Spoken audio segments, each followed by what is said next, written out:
시청자 여러분 안녕하십니까. 주식 승천 열심히 멘토클리닉의 저 주생 김도영이 오늘 수요일 방송도 책임지러 여러분들 앞에 왔습니다. 오늘 유가증권 시장과 코스닥 시장 같은 경우 거의 혼조 양상 속적으로 지금 강보 부분 마감하는 모습이었는데요. 1970선을 탈환하는 부분에서 겨우 성공을 했어요. 좀 아쉬운 감이 도래되고 있는 시점인 것 같은데요. 아무래도 우리나라가 금요일날 또다시 휴장을 들어가다 보니까 대부분의 투자자분들이 관망세가 일관되는 것이 아닌가라는 생각이 들겠고요. 급하게 좀 현금화시켰던 물량들은 어제 화요일날 시장에서 빠져나가다 보니까 오늘 혼조 양상이 좀 두드러졌던 하루였던 것 같습니다.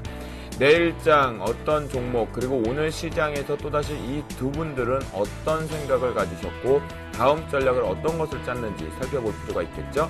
그렇다면 지금부터 슬슬 여유롭게 저희 주식승천 열심히 멘토클리닉 수요일 방송 출발합니다.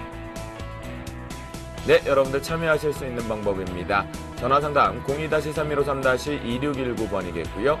무료 문자 013-3366-0110번으로 참여를 해주실 수가 있겠습니다.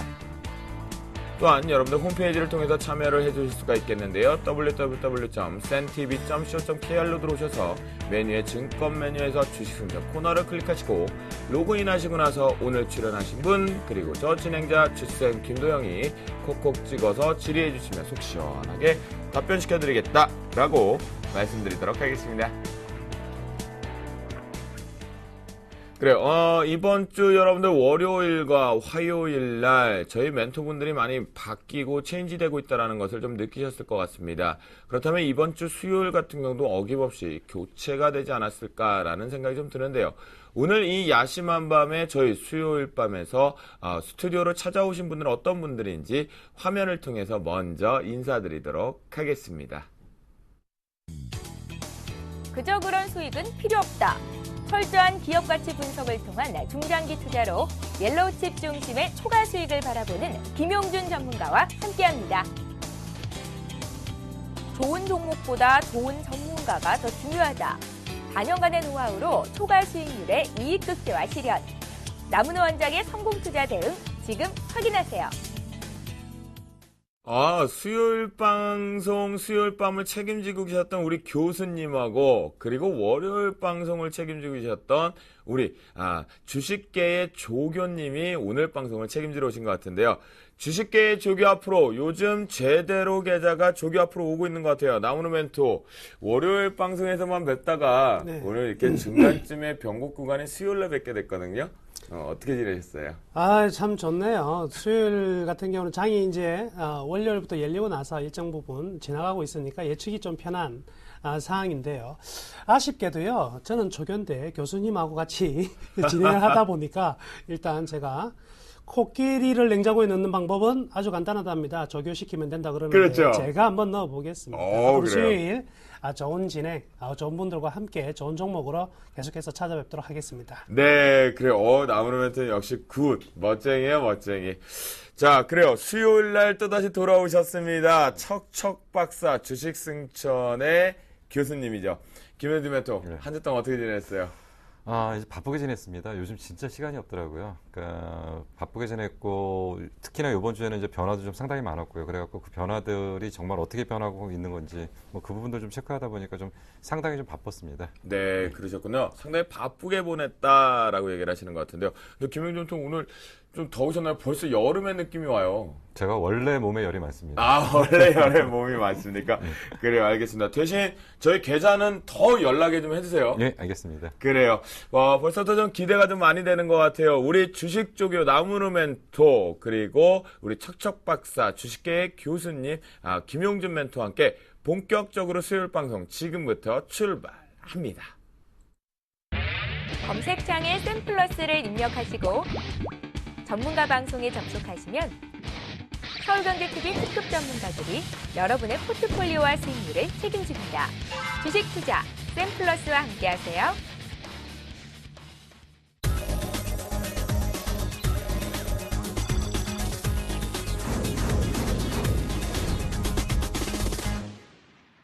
네, 오늘장 우리가 전반적으로 생각을 해보면 오전에는 전일 부분에 억지성이 있어서인지 좀 더 숨고르기 양상 쪽에서 뭔가 이거 뭐지? 매도 압박이 커질 것인가? 시장이 또다시 한번 주저앉는 것인가? 공포를 만드는 것처럼 보였지만요. 거의 지루한 아주 변동성이 줄어드는 장세로 지리부진한 하루였던 것 같습니다. 그만큼 외국인과 기관계 쪽에서는 공격적인 매수 포지션과 매도 포지션을 잡지 못하고 관망세를 좀 일관했었고요. 개인들만이 그 작은 변동성 쪽에 서로 간에 싸움이 좀 붙었던 하루가 아니었나 그런 생각이 좀 들 것 같은데요. 지루한 장세 속에도 하지만 여기서 분명히 한 줄기의 빛과 여러분들의 계좌가 올라갈 수 있는 전략들은 하나 둘씩 노출이 되었습니다. 과연 금일장에서 저희가 체크해봐야 될 이슈는 무엇이 있었고 또한 그 속에서 살펴봐야 될 전략들은 어떤 것을 봐야 되는지 이슈앤토크 금일장 주제 먼저 화면을 통해 살펴보겠습니다. 이슈앤토크 첫 번째 이슈입니다. 코스피 시장이 관망세 속에서 강보한 마감을 했는데요. 1970선 탈환을 했습니다. 탈환했다기에는 조금 창피한 감이 있긴 하지만 지수 위쪽 상단 이제 1980이 거의 지배적인데 더 올라갈 수 있는지 2000포인트 뚫어낼 수 있는지 상세하게 다뤄보도록 하겠습니다. 이슈 두 번째입니다. 창투사 쪽에서 정부 벤처 투자 활성화 대책에 활짝 열었는데 하지만 그 시세 자체가 조금 아쉬움이 있죠. 이미 좀 저점 대비해서 오를 만큼 오른 상태에서 창투사가 다시 연일 이제 테마성이 조금씩 만들어지고 있는데요. 과연 이 내용의 핵심적인 부분은 무엇이고 정말 제대로 갈 수 있는 것인지 우리가 지금이라도 계좌에 올라타도 되는 것인지 체크해 보도록 하겠습니다. 이슈 세 번째입니다. 원전주가 방긋 또다시 웃어주고 있습니다. 이번에는요. 핀란드를 비롯한 이딴 원전 수주 기대감 속이 반영이 되면서 드디어 글로벌 기업 쪽으로 우리나라 원자력 관련주들이 좀 상승 모멘텀을 가져올 수 있는 부분인데요. 바닥에서 탈피하고 있는 구간이기 때문에 이거 핵심적으로 달아보면서 과연 라이징 종목이 될 수 있는지 여러분들 계좌 빵빵 터뜨릴 수 있는지 다뤄보도록 하겠습니다. 네, 전반적으로 대외적인 부분과 우리나라 국내적인 시장 상황까지 살펴본다라고 한다면 그만큼 뉴스, 재료, 그 다음에 또다시 모멘텀, 추세, 방향 모든 것이 다 부재인 상황이거든요. 특히나 가장 특징적인 것이 거래량과 거래 대금의 부재 그리고 그 속에서 수급 주체의 부재가 좀 있는 것 같은데요. 관망세 속에서 결국 외국인들의 매도세가 좀 진정되는 규모는 나왔었지만 그래도 강보합의 1970선을 언덕을 좀 올라갔습니다. 오늘장 이 두 분 어떻게 바라보시는지 먼저 출발해보기로 하겠는데요. 나무노멘토 오늘장 그래도 시장의 지수는 재미가 없었지만 분명히 여기서 주도주가 갈 준비를 기지개들이 좀 보였거든요. 그거 보셨나요? 예, 그렇습니다. 역시 지금 시장은 형이 아우를 닮아가는 모습입니다. 예, 그래서 대장주가 현재 없는 상황이다 보니까 코스피도 코스닥처럼 개별 종목장이 좀 펼쳐지고 있는 상황인데 동종업종, 즉 화학업종이라고 할지라도 그 안에서 종목별로 철저히 따로 움직이고 있는 흐름입니다. 즉 지수는 어느 한계점에 서로 지금 공방 중이라고 보면은요, 지수가 아니라 종목적으로 수익을 내겠다는 쪽이 훨씬 더 강한 것 같고요. 그렇지만 오늘 같은 경우도 장중에 어떤 진폭이 생겼을 때 이 부분에서 저가 매수가 상당히 좀 많이 유입되는 모습이 나왔었는데요. 역시 코스피 시장은 지수가 강하게 올라갈 자리는 지금 당장 나오지 않는다 할지라도 역시 빠질 자리는 별로 없지 않나라고 이제 새로 접근하는 부분인 것 같습니다.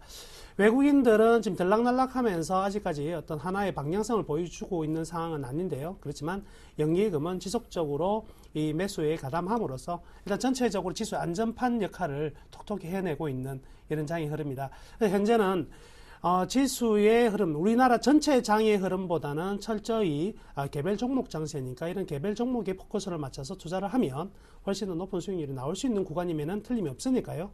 오히려 저 같은 경우에는 이런 박스권과 큰 변동성이 없는 장이 계속되었으면 좋겠다라는 생각을 가져봅니다.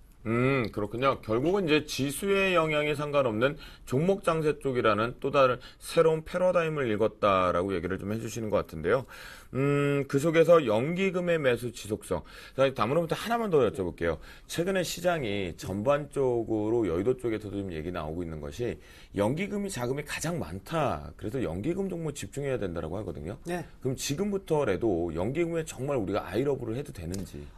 저 같은 경우는 연기금에 대해서는 굉장히 좀 긍정적으로 보고 있는 부분은 아직까지 우리나라 연기금은 미국이나 일본에 비해서 결코 주식 투자 비중이 높은 나라가 아니거든요. 그래서 연기금의 추가적인 주식 매수 여력은 충분히 가지고 있는 상황이기 때문에 이제 현재의 연기금이 매수하고 있는 부분을 넘어서 올 한 해도 우리가 충분히 연기금을 조정하는 매수 결코 나쁘지 않다. 저는 이렇게 판단하고 있습니다. 이제는 구원 투수가 아니라 제대로 시장을 주도로 가게 되는 주체로 좀 빨리 등급했으면 하는 그런 생각이 좀 듭니다. 김영준 멘토, 우리 나무는 멘토 같은 경우는 종목장에서 새로운 패러다임을 봤다라고 하는데 김영준 멘토는 오늘 장 어떻게 보셨어요? 일단 굉장히 중요한 지금 변곡점입니다. 어떤 측면이냐면 이제 그 말씀하신 것처럼 이제 그 거래소가 한 이틀 정도 강했죠. 그러면서 이제 시장의 중심축이 코스닥에서 다시 거래소로 오는 거 아니냐라는 지금 예상들을 지금 할 수가 있는데요. 이 부분은 좀 잘 생각을 해봐야 됩니다. 대형주가 반등이 나왔던 가장 큰 이유는 뭐냐면 거의 그 셀크라이막스에서 나왔죠. 그러니까 무슨 얘기냐면 GS건설에 문제가 터지면서 GS건설이 하한가로 내려꽂고요. 그리고 만도에 이어서 이런 것들이 그 시장의 분위기를 최악으로 몰아놨었습니다. 그렇죠. 최악으로 몰아놓고서 지내고 보니까 반등이 나오더라는 거죠. 그런 것은 이미 시장에서 어느 정도 예측했던 부분들을 마지막으로 공포감을 조성하면서 일반인들이 어차피 팔 수밖에 없게 만드는 환경들을 만들어 놓고서 반등이 좀 진행됐다고 볼 수가 있습니다. 네. 그러면 코스닥 같은 경우에는 이틀 전에 불과 이제 오늘을 제외하고 어저께까지만 해도 거의 뭐 굉장히 그 공포감을 조성했었죠. 제대로 공포했죠. 예, 장중에 보니까 거의 뭐 1,000억 정도까지 매도가 나왔는데, 근데 가만히 쳐다보니까 외국인이 가지고 놀더라고요. 무슨 얘기냐면, 느끼셨어요, 교수님도? 그럼요. 무슨 얘기냐면 외국인들이 아침에 플러스를 살짝 사주니까 기관들이 매도를 주춤하다가 외국인들이 툭툭툭 던지니까 기관들이 하루 종일 팔아대더라고요. 네네, 맞아요. 그래갖고 장중에 얼마까지 팔았냐면 1,090억까지 팔았거든요. 맞아요. 그러다가 외국인들이 급격하게 매도 규모를 확 줄이니까 살짝 줄였는데 못 따라왔었어요, 기관들이. 네. 근데 이제 여기서 이제 중요한 게 이제 매도 크라이막스가 왔다라는 것들은 양쪽에서는 이제 공통된 상황이고요. 그 측면에서 그러니까 거래소 쪽에 먼저 반등이 나왔다는 거죠. 그러면 코스닥은 뭐냐? 코스닥은 그럼 반등이 나올 거냐라는 얘기인데요. 네. 저는 어떤 측면에서 봤었냐면 코스닥 그 앞에서 상승했던 1세대 종목군들이 무너지고 이제 2세대 종목들이 올라오기 위한 포트폴리오 교체 작업인 거고요. 기관들이 퍼붓는 종목이 팔만한 종목들이었습니다. 네네. 예, 그러니까 뭐 과거에 상승을 주도했던 뭐 게임주라든지 하여튼 그 바닥에서 어마어마하게 올라왔고 사실 성장성을 엄청나게 반영해줬던 종목이라면 분명한 것은 종목을 교체하기 위해서 얘네들이 포트 정비 그리고 종목 교체 이런 쪽이 좀 진행되고 있기 때문에 네. 역시도 코스닥도 셀크라이막스가 지금 지나가고 있는 상태에서 여기서는 이제 차별화되고 선별화된 새롭게 장을 주도할 만한 종목들이 전면에 부상하기 위한 준비 작업들을 하는 것 같고요. 오늘 일부 종목들이 그런 조짐들이 좀 나왔죠. 나왔어요. 예, 굉장히 강력하게 나왔습니다. 네. 그래서 여기서 지금 이제 완전히 포트 교체해가지고 새 그림 하나 그리겠다는 얘기입니다. 결국 그러면 김용준 멘토의 얘기를 들어보면 오늘 제대로 된 변곡 구간에서 패러다임을 제대로 읽어가고 있다. 새로운 판이 짜지고 있다라고 해석을 해도 될 것 같은데요. 그러면 김용준 멘토, 네. 이번에 유가증권 시장, 그러니까 코스닥 시장과 코스피 시장이 동반해서 네. 간다라는 거에 의견은 동의하십니까? 아니요. 다르게 갑니까? 대형주는 못 간다고 봅니다. 대형주는 여전히 네, 못 간다. 예. 여전히 중소형주 쪽으로 이번에 새로운 틀이 만들어지고 나서 중소형 쪽 다시 랠리가 간다. 중소형주 랠리가 지금 이제 이제 이따 수급 부분에서 잠깐 설명을 할 건데 네네. 지금 이미 기관이나 외국인은 강을 건넜습니다. 매수 규모가 어마어마하기 때문에 얘들이 네. 지금 빠져나갈 수 있는 구조가 아니고요. 네. 그리고 이제 대형주는 지금 올라갈 만한 어떤 내용들을 갖고 있지 못하거든요. 지금 일본이나 미국 증시 아무리 올라가 봐야지 못 올라갑니다. 네. 그 이유가 결국은 그 환율 구조나 어떤 그 유동성 부분의 어떤 문제들인 것 같고요. 그 부분이 해소되기 전까지는 대형주가 강하게 뻗어가기는 어려울 거라고 판단됩니다. 네, 그렇군요. 그러면 나무는 멘토 코스피 시장과 코스닥 시장이 동반 랠리를 간다. 네. 어떠세요? 계속해서 저도 말씀해 드렸었는데요. 지금 코스닥은 그냥 닭이 아니고 훈제 닭이라고 제가 말씀해 드렸습니다. 4년 동안 연기로 구운 닭이기 때문에 결코 쉽게 타지 않습니다. 네. 계속해서 이 닭은 맛있게 먹을 수 있는 장임에는 틀림이 없고요. 네. 그리고 거래소 같은 경우에는 대형주 같은 경우에는 지금 궁극적으로 우리 글로벌 제조업 그 PMI 지수 자체가 떨어져 있는 부분이기 때문에 네. 여기에 차지하고 있는 대부분의 대형주들이 힘을 가지기는 분명히 힘들거든요. 그렇기 때문에 지금 이 코스피 장세는요. 지수보다는 철저히 종목별, 그리고 지난번에도 제가 한번 보여드렸었는데요. 지난 10년간 중형주와 대형주 그리고 코스닥의 상승률을 한번 비교해드리는, 나중에 이제 시간 나면 다시 한번 보여드리겠지만 항상 중형주가 더 수익률이 위에 있었다는 거 꼭 기억을 하셔야 되고요. 또 이번 지금 장세 같은 경우에는 더욱더 대형주보다는 중형주급, 그리고 삼성전자보다는 개별 종목의 어떤 본질적인 어떤 가치가 살아나는 종목 위주로 상승할 것이거든요. 그렇기 때문에 대형주에 대한 무작정 매수, 가격이 좀 많이 떨어졌다고 하는 매수는요, 결코 지금 어느 한계점에 봉착해 와 있다. 즉 중소형주 위주고요. 그리고 코스닥 장세가 훨씬 더 강한 장세는 적어도 610포인트 정도까지는 이어질 가능성이 좀 크다, 이렇게 말씀해 드리겠습니다. 그래요. 결국 이 두 분의 의견에서 정확하게 얘기가 나온 것 같아요. 대형주 쪽에서는 주도 업종과 패러다임의 주도를 바꿔가면서 시장의 방향성을 결정할 만한 키들은 좀 약하다라는 반면에, 코스닥 시장 쪽에서의 중소형주 쪽의 랠리는 이제는 다른 새로운 종목, 기존에 달리던 말들의 주도를 반납하고 바톤을 이어받아서 이제 내가 대장이다라고 할 수 있는 종목군들이 생길 것이다 라는 부분인 것 같은데요. 저 역시 주생 김도영이도 지금 이 두 분의 의견에 100%가 아니라 10,000% 정도 동의를 하고 있는 상태입니다. 여기서 새로운 패러다임과 새로운 주도주가 생길 것으로 좀 판단이 되는데요. 자, 그러면 우리가 시기적으로 언제까지 이게 가능한지 좀 봐야 될 것 같아요. 나무는 멘토, 중소형주한테 계속해서 대형주인 형이 발목을 잡을 수 있을 수는 없어요. 언제까지 이게 계속 될 것으로 보십니까? 일단은요, 수급적인 부분이 굉장히 중요한 것 같습니다. 그래서 코스닥의 경우에는 지난 2009년 9월 이후에 단 한 번도 외국인과 기관이 동시적으로 매수한 적이 한 번도 없거든요. 네. 그렇지만 지금 이게 제가 좀 차트를 볼 수 있으면 차트를 보시면은 나타날 수 있는데, 네네.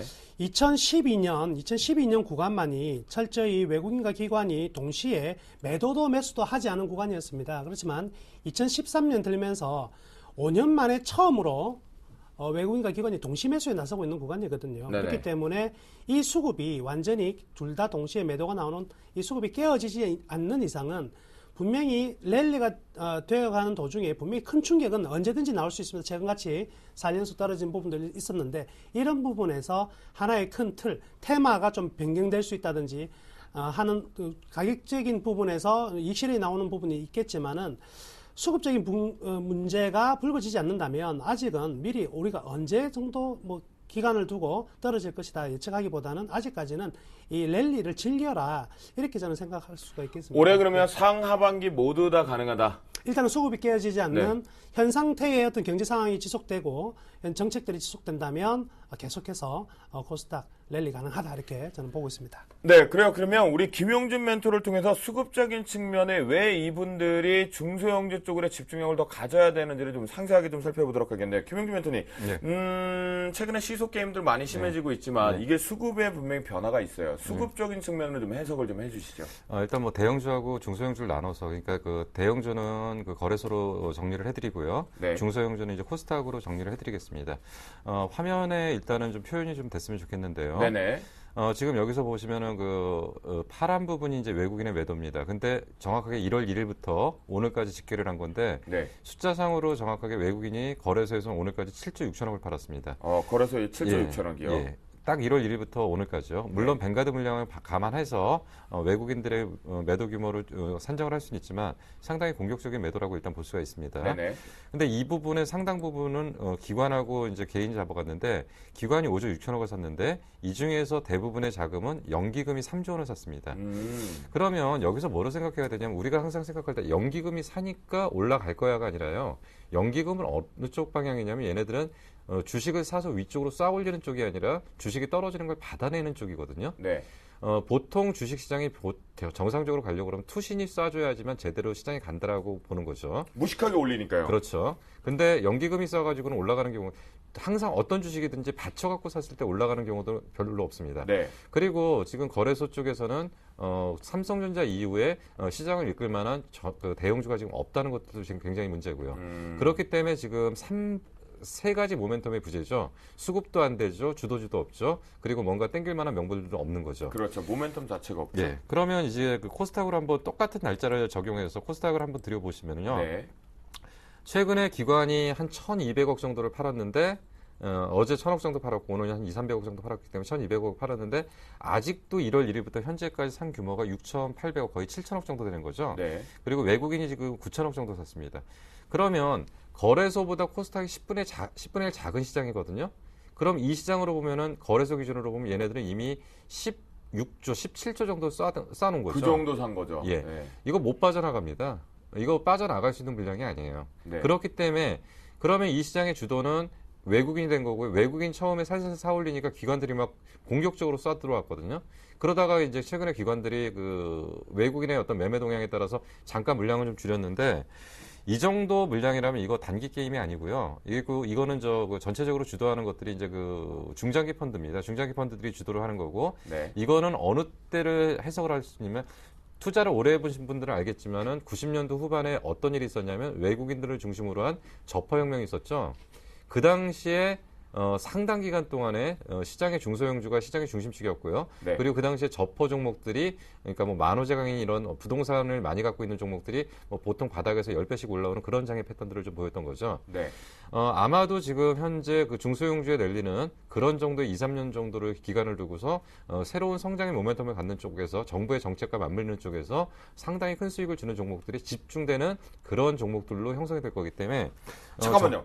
지금 우리 김영준 멘트 깜짝 놀랐는데 제가 지금 순간 딱 캐치가 됐거든요. 정부 정책과 맞물리는 다른 코스닥이 생긴다라고 얘기를 하셨거든요. 맞아요? 예.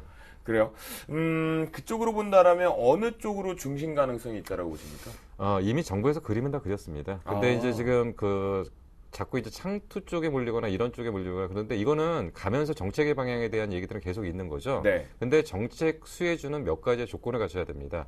완전한 로드맵이 나와야 되고요. 정부에서 자금 지원이 있어야 되고요. 실질적으로 시장이 커져야 되고요. 그렇죠. 예, 이런 조건이 맞물리는 쪽에 지금 방향들이 지금 서서히 나오고 있거든요. 네. 그래서 그쪽에 종목에 집중을 하는 게 맞는 거고, 이러한 랠리들은 상당 기간 진행될 거라고 일단 보고, 지금 이제 정부에서 이제 그림을 그리면서 본격적으로 쏴주는 장세. 네. 그러니까 예를 들어서 예전 같은 경우에 김대중 정권 때는 뭐가 있었냐면 벤처 붐이 불면서 그렇죠. 그 당시에는 이제 그 코스닥 종목이 100배가 나오는 게 한 40개 정도 종목이 생겼었죠. 네네. 네, 그리고 나서 이제 노무현 정부 때는 바이오 쪽이 거의 바닥에서부터 한 대여섯 배씩 올라오는 그렇죠. 종목들이 수십 개가 포진된 거죠.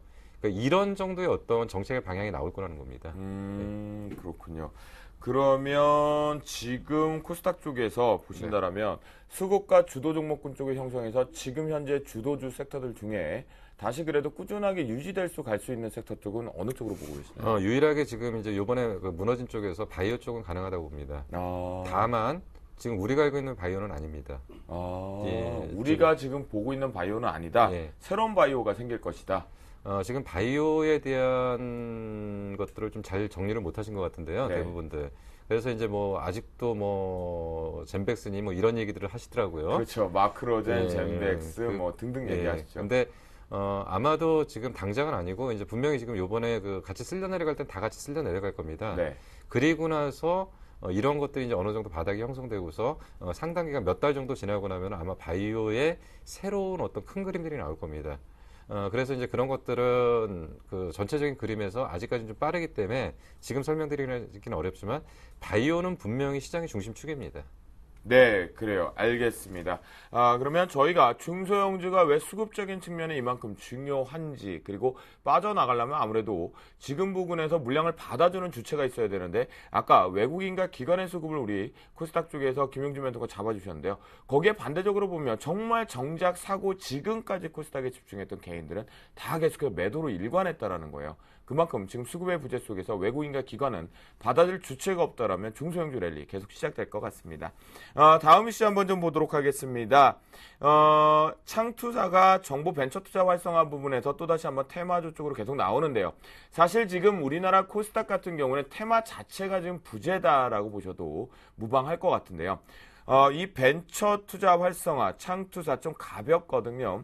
나무르멘토, 창투사 일제히 급등하는 모습에서 다시 숨고르기 나오면서 물량 소화도 필요하고 거래량도 많이 수반되는데 그만큼 지금 개인 투자자분들 할 만한 테마의 급등주들이 좀 없어요. 추가적으로 가능할까요? 일단 창투사가 좀 희박한 것 같습니다. 이제 항상 이 창투사는 올라갔다 항상 제자리에 오는 종목이거든요. 그래서 창투사와 우선주가 요즘 우선주 같은 경우도 굉장히 많이 올라가고 우선 있는데 좋아요. 이게 거의 뭐 거래 안 되는 우선주 같은 경우에는 굉장히 좀 위험한 부분이 있고요. 창투사도 아직까지 실적 개선이 되기 위해서는 상당한 시간이 필요할 것 같습니다. 그래서 현재의 어떤 벤처 기업에 대한 지원 대책이 실질적으로 창투사의 수익으로 연결되기에는 상당히 좀 기간이 필요할 것이기 때문에 주가가 선도적으로 먼저 움직인다 하더라도 사실은 기술적으로 매매가 아주 굉장한 어떤 스킬을 가지고 계신 분들은 뭐 단타로 대응해서 수익을 낼 수가 있겠지만은 일반 투자자들이 이 창투사에 접근하는 것은 현재 별로 맞는 상황은 아니다 이렇게 보고 있습니다. 지금 이제 벤처 기업 이번 활성화 보면은요, 일단 벤처 기업의 이야기가 이제 DJ 정부 이후에 다시 한번 나오는데, DJ 기업 때는 이 벤처 기업의 투자가 어느 정도 관리적인 측면에서 굉장히 좀 실패를 했었거든요. 그 뒤에 소비만 증가되고 결국 과소비로 이어지면서 350만에 일단 신용 불량자를 낳게 되는 결과가 나왔었는데요. 지금 이제 벤처 기업에 대한 이제 지원 대책을 보면은 뭐 일단 벤처 기업을 통해서 새로운 산업과 시장을 만들고 거기를 통해서 일자리를 만들겠다.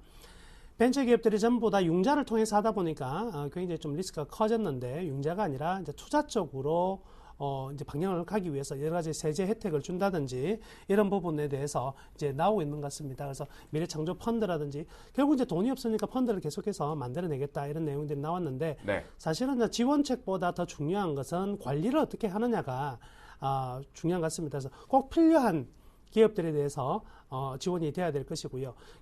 지난번 1999년 이후에 IMF 이후에 벤처 기업을 창업하면은요 은행에서 2억씩 그냥 줬거든요. 브로커들 한 800만 원 정도 주면은요 2억을 융자받을 수 있게 한 브로커들이 굉장히 많았습니다. 이제 그러한 식이 다시 한번 되풀이가 된다면 이는 나중에 부메랑 효과가 되어서 상당히 안 좋게 나올 수밖에 없을 것이고요.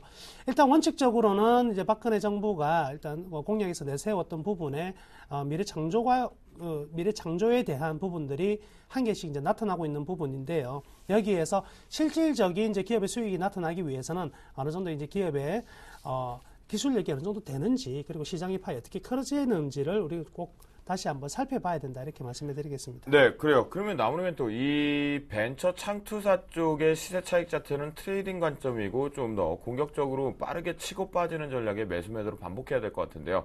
앞에 얘기하시는 거 보면 일자리 창출 쪽에 대한 차라리 일자리 창업과 일자리 관련주 쪽으로 가는 건 어때요?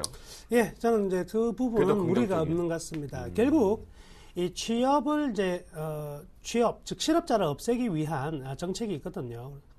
산업백과 시장을 키우기 위한 정책이다 보니까 네. 이 일자리 관련주 같은 경우에는 뭐 충분히 좀 탄력받을 수 있는 부분이 있고요. 사람인 HR 같은 경우에는 지금 최근 조정을 좀 많이 받은 부분이 있어서 이 정도 종목이라면 크게 이제 우려 없이 관심을 가져도 된다 이렇게 저는 판단하고 있습니다. 네, 그래요. 김영준 멘토. 그런데 이 창투사 쪽에서 보면 저는 사실 이런 생각이 들어요. 벤처를 활성화할 게 아니라 원청 기술과 제대로 되게 갖고 있는 강소기업들, 중소기업들 있잖아요. 그쪽을 아예 패러다임을 로드맵을 쫙 벌려주는 게 전 세계 1위 기업을 만들어주는 게 어떨까라는 생각을 좀 가져가거든요. 어떻게 생각하시나요? 일단 창투를 볼 때는 이제 투자하는 사람 입장과 그리고 이제 기업을 하는 사람 입장으로 나눠서 볼 수 있겠는데요. 그렇죠. 투자하는 사람 입장에서 항상 투자 이익을 내야 되는 거죠. 그렇죠. 그리고 이제 그 좋은 기업들은 기술을 가지고서 그걸 누군가의 자금을 갖고 이용을 해서 이제 커가야 되는 거고요. 네. 그래서 일단은 어떤 연결고리가 형성돼야 되냐면 창업을 해서 성장을 해가지고 회수해서 재투자를 할 수 있는 구조를 만들어줘야 된다고 하는 게 지금 요번에 얘기의 핵심인 것 같습니다. 그렇죠. 근데 이게 말도 안 되는 게요. 어떤 측면에서 말이 안 되냐면 우리나라 같은 경우에는 지금 이런 생태계가 조성이 안 돼 있는데 외국 같은 경우에는 예를 들어서 구글 같은 애들이 커지면 구글이라는 회사 자체에서 자기네들이 그쪽 분야를 가장 잘 알기 때문에 아예 돈을 만들어서 그쪽에서 커오는 애들을 밀어서 같이 시장을 키워버리는 거죠. 네, 그랬죠. 여태까지. 예. 근데 우리나라는 지금 오히려 NHN이나 이런 데가 크면은 밑에 애들을 밟아버리지 위에 애들을 키워주지 않거든요. 공량으로 가져가 버리죠. 예. 그래서 지금 가장 문제가 되는 게 이러한 생태계를 먼저 조성을 해야 될 필요가 좀 있다는 거고 이러한 생태계가 조성됐을 때는 정말 좋은 어떤 환경들이 좀 되는 것들. 근데 지금 이제 문명한 것은 지금 현재 발표된 내용을 갖고는 이런 생태계를 조성하는 데 어떤 영향력은 굉장히 미미하다. 단, 뭐만 인정을 할 거냐면, 이런 문제가 있기 때문에 정부에서 좀 고민을 하고 있구나. 뭔가 방향을 내보내지 않겠냐. 뭐 이런 것들을 좀 생각할 수 있는 거고요. 이런 것들은 전체적인 그림을 그리는데 상당히 오랜 좀 시간이 걸릴 것 같고요. 이것들에 대한 어떤 효과들이 극단적으로 단발적으로 나오기는 어렵다. 그러니까 이거는 상당히 좀 다듬어야 될 얘기고 그리고 많이 좀 잡아야 될 얘기들이라고 좀 생각이 듭니다. 네, 그러면 네. 결국은 이 창투 쪽에서는 아직까지 당장의 효과는 좀 미비하다라는 결론을 좀 내어주신 것 같은데요. 그렇다면 이 신규적인 부분의 활성화 붐 시장이 제대로 이번에는 좀 강하게 중소기업이 좀 커질 수 있는 패러다임이 바뀌는 것 같은데요. 관련주들 대응 전략 또는 최선호주가 있다면 좀 설명해 주시죠.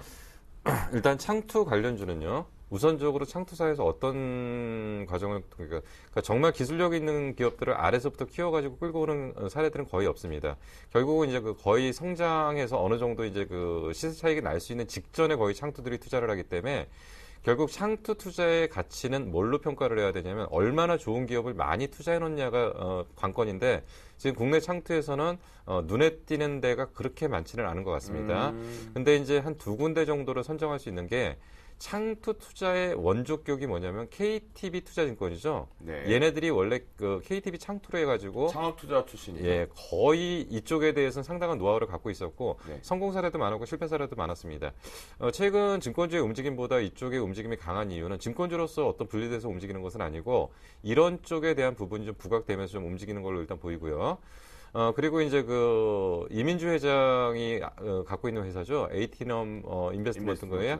예, 그쪽 정도는 그래도 나름대로 어떤 기업을 투자할 수 있는 원칙과 툴을 갖고 있는 쪽이고 그리고 그쪽에서는 그래도 그런 것들을 좀 할 수 있는데 그나마 선호주를 찾는다면 두 종목 정도를 얘기할 수 있는 거고요. 나머지 창투들은 뭐 그냥 쌓아놓고 니네들 그럼 언제 그 코스닥 상장돼? 그럼 바로 직전에 우리 쏴줄게. 거의 이런 형태가 되다 보니까 걔네들 갖고는 경쟁력이 없을 것 같습니다. 그러니까 결국은 이 창투 자체에서 사실은 제니게 케이스처럼 엔젤 투자가 좀 꾸준하게 돼야 되는데 그게 지금 안 되는 거겠죠? 상당히 급격한 거죠. 그렇죠. 그러니까 왜냐하면 이게 그 좀 이런 자금들이 잘 조성이 됐을 때 그때 이제 그 정상적인 투자들이 되는데 아까 말씀드린 것처럼 일단은 시세 차익에 급급하기 때문에 좀 길게 투자라는 개념으로 접근을 못하는 거고요. 그리고 네. 기업에 대한 특히나 이제 그 밖에 있는 기업들은 기업에 대한 투명성조차도 문제가 되기 때문에 워낙 종이가 됐던 적이 많았거든요. 묻지마 투자를 했을 때. 네. 그러니까 그런 부분들이 한동안 그 엔젤 투자를 활성화시키려고 했었던 때가 있었습니다. 근데 그게 완전히 되면서 시장의 신뢰를 잃었기 때문에 더더욱 그랬던 부분들도 있었던 걸로 판단됩니다. 네, 그래요. 정부에서 정책적으로 창투자 쪽에 대한 대책 방안들이 나오면서 투자 활성화 좀 만들어지고 있는데요. 그럼 우리 나우누 멘토님은 자신 있게 이 흐름과 정책의 수혜 쪽으로 만약 창투사가 아니더라도 최선호 업종이라든가 최선호로 봐야 될 종목군들이 있으면 좀 설명해 주시죠. 창투사 같은 경우는 아까도 말씀해드렸다시피 이제 아직은 지금 타이밍이 아니다 이렇게 그렇죠. 말씀해드렸는데 이 애니멀 스피시죠. 동물적 감각인데 창투사가 그간 투자하는 걸 보면은요. 이 동물적 감각에 의해서 실질적으로 수익을 잘 내기보다는요. 엉뚱한 데 투자해서 실패하는 경우 굉장히 많았습니다. 대부분의 이제 보면은 영화에 투자해서 실패한 경우 굉장히 많거든요. 오히려 영화 투자에서 성공한 케이스보다 실패한 케이스가 굉장히 많았고요. 네. 즉 이는 무엇을 말하는 거냐면 그 기업에 대한 어떤 투자에 대한 판단을 할 수 있는 인력이 절대적으로 부족하다. 그러한 인력들이 창투사에 존재하는 것이 아니라 해외 IB로 다 빼가버리고 우리나라 대기업 은행이라든지 증권사에서 다 빼가버리기 때문에 실질적으로 이 인력풀이 굉장히 작다는 것이죠. 그래서 정확하게 시장을 판단을 잘 못하는 상황이기 때문에 실질적으로 창투사의 어떤 역량이 커지면서 수익이 나는 구조는 힘들 것 같고요. 오히려 분명한 사실은 이 기업들은 분명히 혜택을 받을 가능성은 있다고 봅니다. 근데 과거 같은 경우에는 역시 이제 바이오라든지 그리고 여러 가지 벤처 특히 1999년 이후에 2000년 초반까지는요, 이 소프트웨어가 정말로 우리나라 대단했었거든요. 근데 사실은 그런 쪽으로 벤처를 지원한다고 했지만 이 정부가 한 정책은요, 소프트웨어 말살 정책이었습니다. 구글보다 훨씬 더 빠른 좋은 기반의 어떤 그 인터넷 구조와 소프트웨어 구조를 만들었었지만 한 번도 거기에 상하는 기업이 나오지는 못했던 것은 정부가 그만큼 컨트롤을 잘 못했던 부분이 있었거든요. 이번에 좀 기대를 해봐야 되겠지만은 현재 지금 박근혜 정부가 내세우고 있는 여러 가지 중에서 특히 관심이 가는 부분은 역시 융합 컨텐츠입니다. 이 컨텐츠가 새로이 일단 굉장히 부각될 가능성이 좀 크다고 보니까요. 이 컨텐츠와 그리고 IT 그리고 바이오 같은 경우에도요, 제약회사나 그리고 이제 전반적으로 지금 나오는 연구 개발만 하는 바이오의 입장보다는 오히려 IT와 접목된 헬스케어와 진단기기 이런 부분들 쪽으로 좀 관심을 가지면 좋은 기회가 오지 않을까 저는 이렇게 생각하고 있습니다. 네, 그래요. 우리 나무노 멘토님이 좀 다양한 시각 쪽에서 벤처 활성화 부분에 다른 쪽을 좀 보셨다라고 말씀드리겠고요. 마지막 세 번째 이슈 좀 짧게 좀 살펴보도록 하겠습니다. 그만큼 시장에서 그건 좀 과연? 이런 생각이 발생될 수밖에 없는 이슈였던 것 같은데요. 원자력 관련주입니다. 핀란드와 나마르카 공화국을 통해서 수주 모멘텀에 대한 기대감들이 곳곳에서 지금 언급되고 있는데요. 사실 터키 이후에 우리 투자자들한테 참 실망감 많이 안겨주었던 그런 원자력 관련주입니다. 오늘 오래간만에 좀 방긋 웃는 모습들이 좀 일부 나왔던 것 같은데요. 원전 관련주 앞으로 향후 동향 그리고 전망 어떻게 바라보시는지 나무노 멘토를 통해서 먼저 살펴보도록 하겠습니다. 예, 한때는 이제 원전 관련주가 굉장히 인기가 많았었다가 역시 이제 일본의 지진이 일어난 후에 굉장히 좀 많이 줄었습니다. 그렇죠. 그렇지만 지금 다시금 지금 떠오르는 부분들은요. 결국 이제 원전은 안전성의 문제는 있지만 경제성에서는 아직 원전을 따라갈 만한 것이 없다는 데 문제가 있습니다. 그렇기 때문에 이제 원전은 계속적으로 좀 많이 지어질 것 같은데요. 어느 정도 좀 최근 2, 3년 동안은 굉장히 좀 위축되었던 부분이 있기 때문에 지금 이제 원전 같은 경우는 2030년까지 전 세계 약 한 430기 정도가 추가적으로 원전이 이제 개설될 것으로 전망을 하고 있는데 이 규모는 현재 있는 원전 다 합친 거와 거의 육박하거든요. 그래서 연 한 500억에서 600억 달러 시장 정도가 열리기 때문에 네. 이 원전 관련해서는 계속적으로 더 상승 모멘텀을 가져가지 않을까 저는 이렇게 판단하고 있습니다. 그럼요. 나무노 멘토 네. 원전 관련주 중에 최대 최선호주 한 종목 뽑으면 역시 제가 추천하고 있는 네. 한전기술 되겠습니다. 그래서 오늘 같은 경우에 뻔한 답을 주시네. 예, 한국전력보다는 한전기술의 수익력이 훨씬 더 좀 레버리지가 크거든요. 그래서 한전기술적으로 저는 추천하도록 하겠습니다. 확실히 미리 먼저 시장을 좀 읽으신 거죠? 그래서 포트에다 한전기술 넣어놓으신 거죠? 조금은 뭐 운이 좋았다고 저는 이렇게 판단하겠습니다. 운이라는 게 어디 있으니까 우리 조 교수님께서 열심히 분석하고 가져오신 건데요. 김영민 멘토, 원전 관련주 동향하고 전망 좀 짚어주시죠. 앞부분에서 대부분 말씀하신 부분이고요. 네. 결국은 이제 그겁니다. 앞으로 이제 원전 관련 부분이 분명히 시장은 벌어지는 건 맞는데요. 근데 문제는 뭐냐면 이게 원전을 까는 나라들이 네. 선진국은 오히려 후퇴하는 중이고요. 이제 개도국 단계에서 이제 이쪽을 좀 활성화하는데 신흥국가 쪽으로 예. 활성화되는 쪽을 말씀하시는 그렇죠. 거죠? 근데 지금 원전이라는 거는 초기에 투자 규모가 어마어마합니다. 초기에 엄청나요. 투자, 보통 이제 5년에서 한 10년 정도로 투자를 해가지고 엄청난 자금을 쏟아붓는데, 오히려 지금 선진국에서는 이쪽을 후퇴하고 있는 상태에서 오히려 풍력 쪽이, 공사 기간도 단축되고요. 그리고 비용이 당장은 조금 더 들지만은, 오히려 지금 그쪽을 선호하고 있고. 네. 그리고 결국은 이제 가장 문제가 되는 게 조금 시간이 지나면, 전기를 뽑아내는 단위당의 어떤 생산 원가가 규모가 커지면 커질수록 점점점 떨어지게 되면은 오히려 경쟁력을 잃어간다면 정말 얘네들이 얘기하는 것처럼 430기 정도로 과연 할 수 있냐? 저는 못한다고 보거든요. 예. 그러면 오히려 빠르게 대체가 되는 상황이라고. 결국 발전 단가의 문제인 거죠, 발전 단가. 네네, 그렇죠. 발전 단가가 떨어지게 되면 돌 수밖에 없는 겁니다. 네. 그래서 저는 이렇게까지는 열리지는 않을 걸로 일단 판단이 되고요.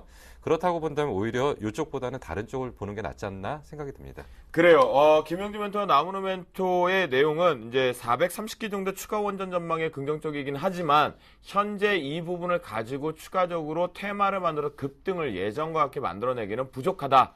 라는 결론을 좀 내어주셨다라고 말씀 좀 드리겠고요. 자, 그러면 오늘 이슈 앤 토크 여기서 마무리를 한번 지어보면서 드디어 출발합니다. 내일의 승천주 본격적으로 출발? 아니죠. 그렇죠. 가기 전에 수익률 베스트 10 먼저 화면을 통해 살펴보도록 하겠습니다. 궁금해요, 저도. 1위가 독보적인 것 같습니다. 정대희 멘토의 인터플렉스가 2위까지 올라오네요. 19.5%. 야, 좋습니다. 양수모멘토의 하리몰딩스도 10.9%권으로 3위권에 지금 들어오는 모습이네요. 네, 6위부터 10위권에 보니까요. 나무노 멘토의 한전기술 탑픽이라고 말씀드리지 6.2%의 7위권으로 지금 들어오는 모습이겠고요. 김영금 멘토의 화신이 2.8%의 신규적으로 들어오자마자 12,500원의 매수가 들어오면서 현재 10위권으로 바로 들어오는 모습이 특징인데요. 과연 오늘 1위 하신 멘토분은 어떤 분이고 그리고 어떤 종목일지 오늘 과연 50%를 넘었을까요? 공개합니다. 아이고 50%는 아직 못 넘었네요. 그래도 남은 멘토의 LG 플러스가 47.2%로 당당하게 1위권, 우리 기존 1위였던 일양약품의 김용준 멘토 이후로 LG 플러스로 당당히 1위를 절대 반납 안 하고 깍 들고 가지고 계십니다. 그렇다면 지금부터는 주간 상승률 베스트 5 한눈에 보기 쉽게 저희가 정리해봤는데요. 화면을 통해 보겠습니다. 네, 주간 상승률 베스트 5인데요. 이것은 5월 8일부터 5월 15일 기준으로 저희가 데이터를 뽑아냈다라고 말씀드리겠고요. 와, 정대희 멘토와 나무르 멘토의 LG 플러스와 인터플렉스가 7%대의 주간 상승률을 놓으면서 현재 1위권을 당당하게 같이 만들어 주었고요. 신창한 멘토의 LG화학이 4%대의 주간 상승률이 들어오면 2.1%의 현재 수익률이 나오고 있다라고 말씀드리도록 하겠습니다. 그러면 승무패 한번 볼까요? 김영준 멘토를 양순모 멘토가 6승 2패로 바짝 들어왔지만 김영준 멘토가 7승 1패로 독보적으로 들어오고 있는 모습이고요. 정재훈 멘토 셜록 홈즈가 손절 처리가 나가면서 7위권에 1패로 들어오는 모습입니다. 자, 우리 포트폴리오 볼까요? 김영근 멘토의 포트폴리오입니다. 화신 바로 야무지게 들어가더니 플러스권 2.8% 멋진데요. 보유 의견 주셨습니다. 신창한 멘토의 포트폴리오입니다. 다섯 종목 모두 다 보유 의견 주셨는데요. LG화학과 대우건설이 플러스권에 들어왔고요. 삼성전자가 낙폭을 좀 축소하는 모습이 특징적이네요. 안성준 멘토의 포트폴리오입니다. S소프트 한 종목만이 지금 포트에 들어와 있고요. 보유 의견 주셨습니다. 양순모 멘토의 포트폴리오입니다. 어제 종목들을 전체적으로 좀 교체를 좀 했었죠. 그저께 하리몰딩스와 KCS 신규적으로 들어오면서 두 종목 모두 다 보유 의견 주셨습니다. 정대희 멘토 능력자라는 들어왔는데요. 오늘 약속을 드렸죠. 결국 나왔네요. 위메이드가 2차 목표가 6만원으로 상향 조정하면서 보유 의견 주셨고요. 인터플렉스 장중 목표가 53,000원을 도달했지만 여전히 더 끌고 가는 전략 속에서 보유 의견을 주시면서 현재 19.5%로 당당히 붙면서 비아트론과 사파이어 모두 다 보유 의견 주셨습니다. 정재훈 멘토의 포트폴리오입니다. 뭐가 교체가 좀 많이 일어났는데요. LB 세미콘이 여러분 잘 들으시기 바랍니다. 5월 6일 내일 목요일인데요. 시초가 매도 처리되겠고요. 오텍 역시도 내일 시초가 매도 처리합니다. 한일유화 역시 내일 시초가에서 매도 처리된다는 거 여러분들 분명히 말씀드리겠고요. 내일 대신 신규적으로 영흥철강이 다시 포트에 신규 편입 시도한다는 거, 셜록 홈즈 따라 하실 분들 반드시 포트폴리오 변경이 있다는 거, 내일 전체 다 자르고 영흥철강 시도합니다. 최명성 멘토의 포트폴리오입니다. 게임아이 한 종목 일단 들어와 있는데요. 아직 크게 올라가지 못하는 것 같아요. 하지만 약보합 들어서 1.8% 보유 의견 주셨습니다.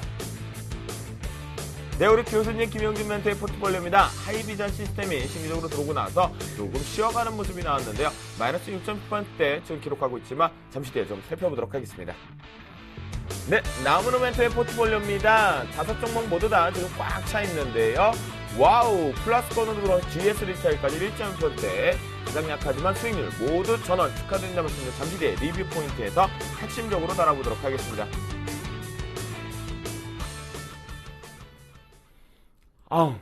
힘들어요. 네, 이게 생방송의 묘미이긴 한데, 우리 포트폴리오가 너무 이뻐지고 있어서 그래도 기운은 너무 나요. 먼저 저희 김용준 멘토가 한 종목에 들어왔기 때문에 하이비전 시스템 한 주간의 흐름이 좀 어땠는지 체크를 해보도록 하겠습니다. 아직 우리 교수님의 위험을 느끼기에는 이제 스타트 되는 것 같은데요. 그래도 고점에서 좀 쉬어가고 있어요. 한 주간 어땠었고, 그 다음에 회사의 가치가 좀 바뀐 것이 있는지 체크해 주시죠.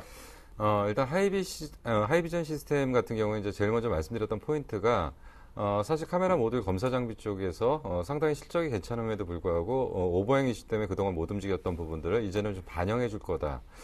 그래서 일단 말씀드렸던 가격대에서 이제 그날 시초가에 좀 위로 좀 시작했었죠. 아침에. 네, 그렇죠. 아침에 위로 좀 시작하면서 장중에 좀 가격대가 좀 높이 형성이 되긴 했는데 일단은 그 단기 종목이 아니고 중장기적인 종목이고 기업 가치 대비 충분히 상승 여력이 있다라고 좀 판단이 되고 최근에 주가가 좀 하락했던 이유 중에 하나는 또 뭐가 있냐면 결국 이제 코스닥 쪽의 전반적인 종목들이 이제 급락을 하면서 같이 좀 밀렸던 부분들이 좀 같이 있었다. 그렇기 때문에 지금 이제 저점을 잡고서 이제 서서히 좀 돌아오려고 하는데 네. 아직까지 이 하이비전 시스템이 이제 상한가를 간다든지 이런 종목은 아니고 빠르게 움직이는 종목은 아닙니다. 그렇기 때문에 보통 한번 빠지고 나서 이게 회복되는 데 약간의 좀 시간이 좀 필요한데 네. 충분히 문제는 없다라고 좀 판단이 되고요.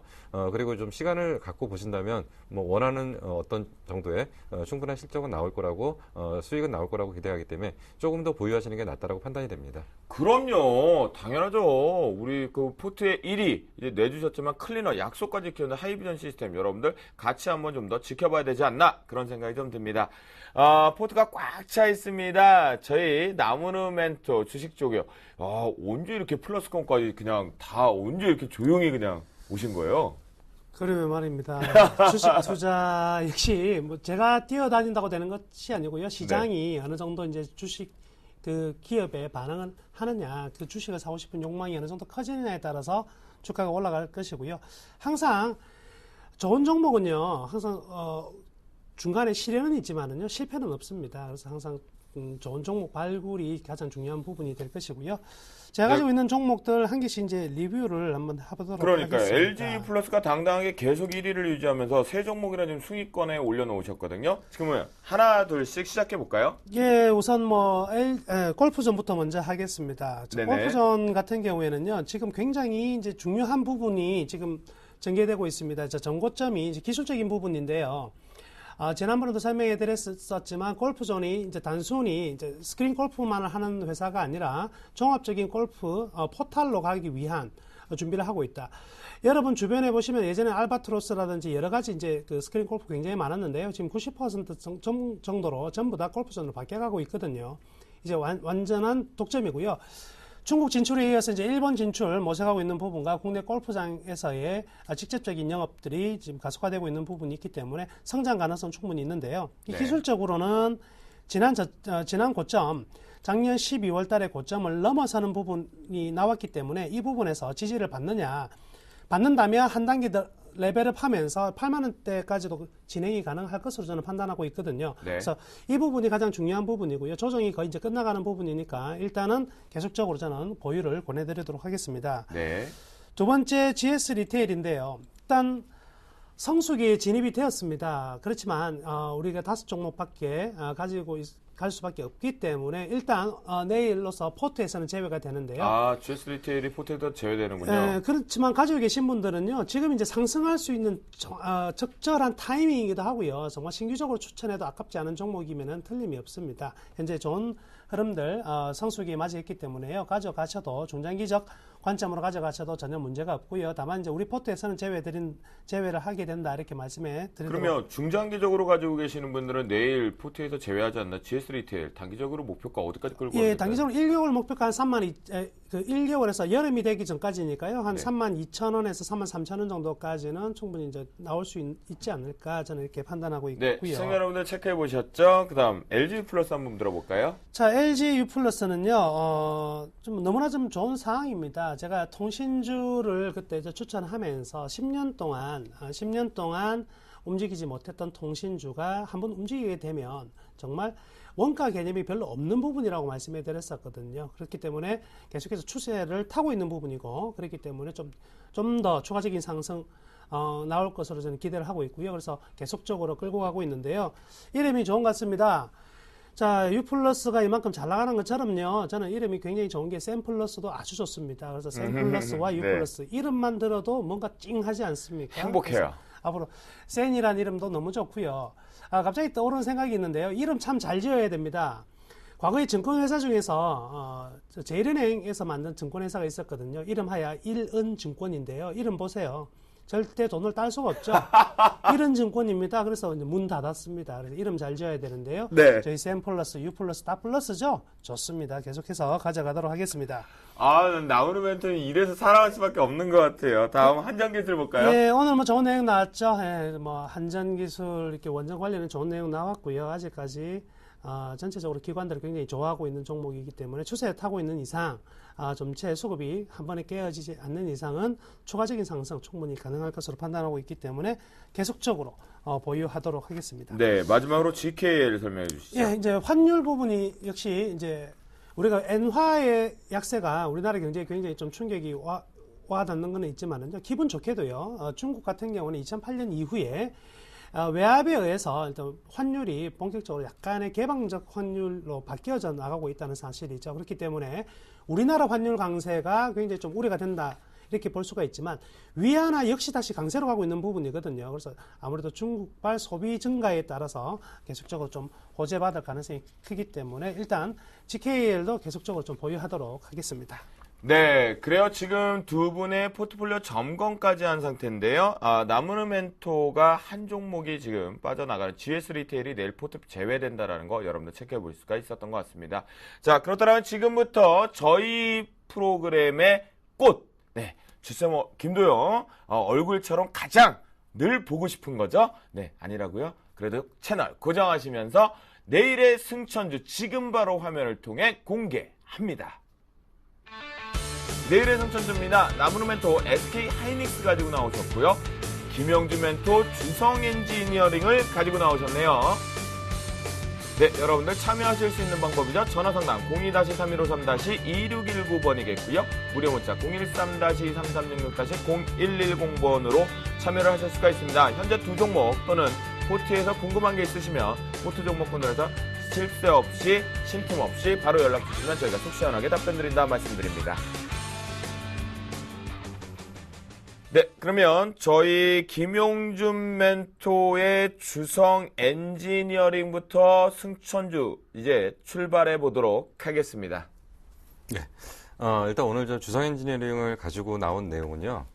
사실 실적 안 되고요. 그리고 작년까지 굉장히 안 좋았죠. 그리고 네. 여러 가지 말도 많았고 탈도 많았고 주가도 급락했고 아마 가지고 계셨던 분들은 상당히 실망을 했었던 종목 중에 하나가 아니었나 생각이 드는데요. 거의 최악의 고비는 지금 지난 걸로 일단 판단이 됩니다. 주성 엔지니어링이 어떤 회사냐면 반도체 디스플레이, 태양전지, LED, OLED 장비를 제조, 판매하는 업체입니다. 지금 이제 그 주성 엔지니어링의 가장 큰 투자 포인트를 보시면은 우선은 실적 턴 어라운드 쪽으로 보셔야 될 거고요. 그리고 반도체 쪽하고 OLED 장비 수주를 통해서 아마도 2013년도에는 실적에 대한 부분을 일단은 좀 덮을 가능성이 좀 상당히 큽니다. 뭐 기술이나 그 특허나 이런 부분에 관련해서는 상당히 그 기대를 많이 했었는데 그 기술이나 이런 내용만 갖고도 시가총액 이상을 어떤 유지할 수 있는 회사임에도 불구하고 그동안의 업황에 대한 부진 그리고 기타 등등 어떤 여러 가지 문제들 때문에 좀 상당히 안 좋았는데 저는 사실은 반도체나 OLED 장비 수주를 통해서 서서히 턴해 나가는 것들을 일단은 관심 포인트로 보고 있지만, 진짜로 주성 엔지니어링을 보고 있는 부분은 바로 이 부분입니다. 지금 그 태양광 업체들에서 이제 우리가 태양광 투자를 할 때 가장 먼저 생각하는 게, 폴리실리콘 얘기만 하거든요. 네. 근데 폴리실리콘은 지금 이제 태양광을 투자하는 단계에서는 적절치 않습니다.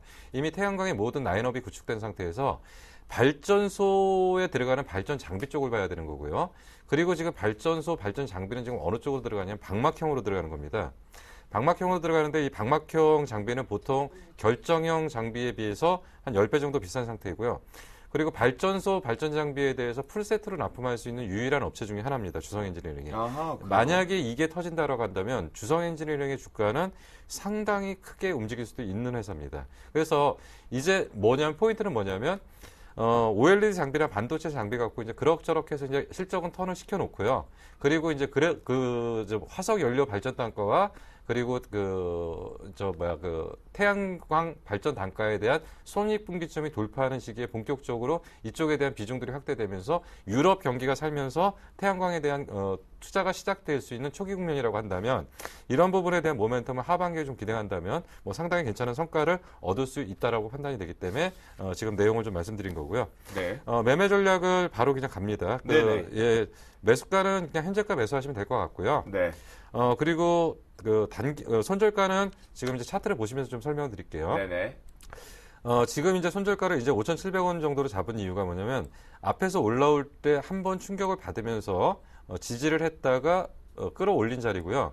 지금 그리고 나서는 이제 한 단계 올려놓고 이제 기간 조정을 받고 있기 때문에 만약에 이 어떤 그 중장기 이동평균선의 어떤 중심축의 중심 라인을 빠져나간다라고 한다면 시간이 좀 걸린다는 측면으로 접근을 하기 때문에 이때는 손절을 해야 되는 거고요. 그래서 이제 손절 라인을 5,700으로 잡았습니다. 그리고 이제 주봉상으로 보셔서 이제 목표가를 좀 보실 수가 있는데요. 지금 이제 실적이 턴하는 상태에서 지금 새롭게 이제 변화를 한다라고 한다면 중장기 목표가는 120일 이동평균선이 흘러내려오는 가격. 지금 현재는 9,300원이지만 이게 점진적으로 흘러내려온다면 한 9,000원 정도가 되겠죠. 그래서 사실은 중기 목표가는 9,000원 정도로 잡는 게 맞는데 네. 우선적으로 앞에서 걸려있는 가격대에서 매물대가 좀 있습니다. 그래서 그 매물대를 분석을 해보니까 한 8,000원 정도대의 강한 매물대가 지금 포진을 하고 있는 걸로 일단 판단이 되기 때문에 네네. 8,000원 정도를 목표가로 일단은 진행을 하도록 하겠습니다. 그래요. 사실 제가 주성엔지니어링 얘기를 하셨을 때 조금 그런 생각이 좀 들었었어요. 그 각 집에 보면 각 사고뭉치 막내 아들이 있다고 하잖아요. 네. 개구장이 막내 아들. 저희 집에도 그, 있습니다. 예? 저희 집에도 있습니다. 아, 기현이 선생님 집에도 있어요? 6살짜리 아들이 하나 있습니다. 아, 그래요? 네. 아가야, 너에게 감히 내가 개구장이라는 말을 말썽꾸러기로 하는 건 아니란다. 자, 그게 무슨 얘기냐면요. 주성엔진을 하면 우리 개인 투자자분들 포트에서 꼭 그렇게 기대감이 있었지만 늘 사고가 나고 손실을 많이 주었던 종목군 중에 하나예요. 근데 그런 개구쟁이도 어느 정도의 실적을 바탕대면서 올라서게 되면 효자 노릇을 하게 된다라는 생각이 들거든요. 주성엔지니어링 같은 경우는 우리 김용준 멘토가 얘기했던 중에 가장 핵심적이었던 것은 태양광 장비 갈주 부분에 따라서 턴키적으로 좀 가져갈 수 있다라는 기대감. 그것이 이제 빨리 가시화권이 되면서 추가적으로 반등 모멘텀이 있으면 좋지 않겠나. 그런 생각이 좀 듭니다. 그래서 저희가 매수가 부분의 포인트까지 설정을 해보았는데요. 잠시 뒤에 화면을 통해서 다시 한번 정확하게 잡아드릴 거고요. 자, 그러면 나무노멘토 또다시 주성엔지니어링도 4007 막내 아들이라면 사실 SK 하이닉스 하면 대국민주고 또 4007 중에 하나예요. 네, 시작해 주시죠. 예, 오늘 같은 경우에는 또 종목을 서로 모르고 정했는데 네. 이제 동종업계에 속하는 종목들이 이제 나왔네요. 네네. 자, SK 하이닉스입니다. 예, 전 국민이 사가지고 한 번도 먹어보지 못한 주식이죠. 이 하이닉스만 사면 이제 개인들의 무덤입니다. 그렇지만 이 무덤을 통과해서 이제 깨어납니다. 그래서 지금 타이밍은 이제 살 수 있다. 그렇게 보고요. 일단 하이닉스라는 기업이 하나의 특징적인 점은요. 이 반도체 산업이라는 게 고정비가 너무 큽니다. 고정비가 한 70% 정도 되거든요. 그렇기 때문에 단가가 올라가면 그 레버리지 효과는 굉장히 커서요. 이익이 1년에 2조 이상의 이익이 발생하기도 하고요. 또 수익이 안 날 때는요, 마이너스 몇 천억은 순식간에 내려가거든요. 그래서 타이밍이 중요한 것 같습니다. 근데 반도체 산업의 어떤 주기를 보니까요, 항상 홀수의 반도체 가격이 상승했었고요. 90% 이상의 확률이었습니다. 20년간. 그리고 짝수의 하락을 했었는데 그렇다면 올해는 홀수에 어김없이 상승하더라고요. 그래서 저는 반도체 종목들 투자함에 있어가지고 홀수에서는 반도체 종목들 가지고 놀다가 짝수에는 과감하게 버리자. 이것은 하나의 어떤 키친 파동, 즉 설비 투자의 연한들 그리고 고정비 투자의 연한들하고 매칭이 되는 구조거든요. 이런 부분들이 있다 이렇게 말씀해드리겠고요. 기업에 대한 내용은요. 자본금은 3조 4,800억 이런 부분도 다 아실 거고요. 그 다음에 메모리 그리고 요즘에는 이제 모바일 부분이 있었는데요. 재밌는 것은요, 1990년도 초반 같은 경우에는 이 반도체 업만 하더라도 전 세계에 한 19개 정도 있었거든요. 지금은 이제 거의 문 닫았죠. 탑은 삼성전자고요. 그리고 두 번째가 하이닉스. 그리고 마이크론 테크놀로지 정도가 있고요. 일본 같은 경우에는 두 가지가 분리가 되어 있습니다. 낸드 플래시 같은 경우에는 지금 도시바에서 생산을 하고 있고요. 샌디스크를 통해서. 그리고 디램 같은 경우는 이제 LP다에서 생산을 하다가 거의 지금은 맛이 간 상태죠. 그렇기 때문에 현재 하이닉스 같은 경우는 치킨 게임에서 충분히 살아남은 기업이다 이렇게 볼 수가 있겠고요. 네. 지분은 아시다시피 개인들이 가지고 있는 지분 굉장히 많습니다. 아직도 보유하고 있는 지분 굉장히 많은데요. 지금 조금 기다린 만큼의 소득이 있을 것으로 보여지고요. 지금 1분기 전 세계 디램 출하량 비중을 보면은요. 아직도 디램의 경우에는 이제 PC와 그리고 서버가 많이 차지하고 있는데요. 수익성이 많이 나는 부분들은 이 모바일 부분이거든요. 그래서 하이닉스 같은 경우는 모바일 부분의 디램이 이제 2분기 들어서면서 디램, 즉 PC 디램을 넘어설 것으로 판단이 되고 있기 때문에 이익이 굉장히 좀 증폭되고 있다 이렇게 볼 수가 있겠고요. 그 다음 이제 자료를 보시면은요, 이 하이닉스와 마이크론 그리고 도시바 그리고 난야의 주가의 흐름입니다. 그래서 지난 2011년 이후에 주가의 흐름인데요. 보시다시피 하이닉스가 항상 우위를 점했다 이렇게 볼 수가 있겠는데요. 최근에는 난야라든지 도시바, 마이크로에너지 주가도 굉장히 상승하면서 하이닉스의 주가 상승률에 거의 육박한 흐름이거든요. 그러면 이제는 하이닉스가 다시 격차를 벌리러 갈 수 있는 타이밍이 아니겠나라고 생각하고요. 실적 부분에 대해서는 역시 12년 굉장히 좀 안 좋은 실적이 있었지만 1, 4분기 3천억 이상의 영업이익을 냈었고 중요한 것은 2, 4분기 약 한 8천억 가까운 영업이익이 나올 것으로 예측하고 있거든요. 실적 부분에 대해서는 올해 전년 대비 확실한 턴어라운드가 이제 가능하다 이렇게 보겠습니다. 네, 그러면 차트를 통해서 매매 포인트까지 좀 짚어주시죠. 예, 현재 하이닉스 계속해서 조금씩 올라오는 부분에서 지난번에도 계속 추천해드리고 싶었었는데 이 기술적으로 기간 조정이 필요한 타이밍이 있었거든요. 그래서 두 달 정도 기다렸고요. 이제 서서히 이제 재고 조정이 끝나고 가격 조정이 끝나는 부분에서 이제 상승할 것으로 판단하고 있습니다. 29,750원 제가 오늘 자료 만들 때보다는 종가에 좀 많이 올랐었는데요. 네. 그래도 매수가 29,300원 정도 충분히 나올 수 있을 것 같습니다. 그래서 매수가 29,300원을 제시하고 있고요. 목표가 같은 경우에는 35,000원으로 전고점이 위치한 즉 2011년 3월 달에 위치한 전고점까지 한 35,000원 정도까지 올라갈 수 있을 것으로 판단하겠고요. 네. 역시 이제 불의의 사고로 28,000원을 깨진다면 역시 손절을 하도록 하겠습니다. 손절가 같은 경우에는 28,000원을 좀 제시를 해줬고요. 목표가. 자, 여러분 들으셨죠? 이번에는 SK 하이닉스 우리가 복수 한번 전 국민이 해서 수익 한번 빵 내보자. 라는 생각을 좀 갖게 됐고요. 홀스의 반도체주 한번 수익 내야 된다라는 얘기도 좀 특징적으로 들어본 것 같습니다. 그렇다면 내일의 승천주 다시 한번 매매 포인트 리뷰해 보도록 하겠습니다. 네, 내일의 승천주 우리 나무노멘토 SK 하이닉스가 매수가 29,300원에 플러스 마이너스 3% 룰 적용해서 진입하겠고요. 목표가 35,000원, 손절가 28,000원을 제시해 주셨습니다. 김용준 멘토가 두 번째 종목 야심차게 들어갑니다. 주성 엔지니어링이 매수가 6,410원에 플러스 마이너스 3% 룰 적용해서 매수 들어가겠고요. 목표가 8,000원, 손절가 5,700원으로 제시를 해 주셨습니다. 네, 김영준 멘토의 포트폴리오 볼까요? 하이비전 시스템 보유하자 조금 진동이 필요한 시점이다 라고 얘기해 주셨고 주성엔진은 내일 신규 편입 시도합니다. 나무노멘토의 포트폴리오가요 조금 교체가 되고 있죠. GS 리테일이 내일 포트에서 편입 제외가 되겠고요. 다음 신규적으로 좀 진입되고 있는 것이 SK 하이닉스 보유 신규 편입 시도된다 라고 말씀드리도록 하겠습니다. 네. 저희가 승천까지 다시 한번 포트폴리오 승천주 체크해 본 것 같은데요. 이제 또다시 본격적으로 출발해 봐야 될 것 같습니다. 오늘 할 얘기 사실 좀 많습니다. 여러분들 들으셔야 될 것 같은데요. 주식시장의 소문, 그리고 디디하게 무엇이 있었는지 속 시원하게 풀어보면 증시 뒷담화 시간 지금부터 출발합니다.